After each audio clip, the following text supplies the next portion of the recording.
അസ്സലാമു അലൈക്കും വറഹ്മത്തുള്ളാഹി. പ്രിയപ്പെട്ടവരെ, ലക്ഷദ്വീപ് കിൽത്താൻ ദ്വീപിലെ 13 വയസ്സുള്ള സാജിദ് മുറാദി എന്ന ബാലൻ ഗില്ലൻ ബാരെ സിൻഡ്രോം GBS എന്ന ഗുരുതര രോഗം ബാധിച്ച് ചികിത്സയിലാണ്.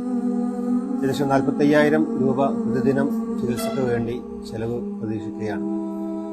വലിയ ഭീമമായ തുക ഓരോ ദിവസവും ഈ കുട്ടിയുടെ ചികിത്സാ ആവശ്യാർത്ഥം ആ കുടുംബത്തിന് വലിയ ബാധ്യതയായി മാറുകയാണ്.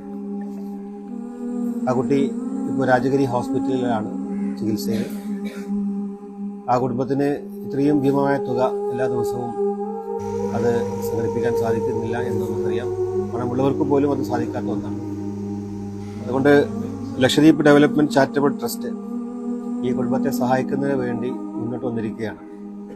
അതുകൊണ്ട് എൻ്റെ വീഡിയോ കാണുന്ന നമ്മുടെ സഹോദരന്മാർ ഈ കുട്ടിയുടെ ജീവൻ രക്ഷിക്കുന്നതിന് വേണ്ടി എല്ലാ രീതിയിലുമുള്ള സഹായവും സഹകരണവും ചെയ്യണമെന്ന് അഭ്യർത്ഥിക്കുകയാണ്.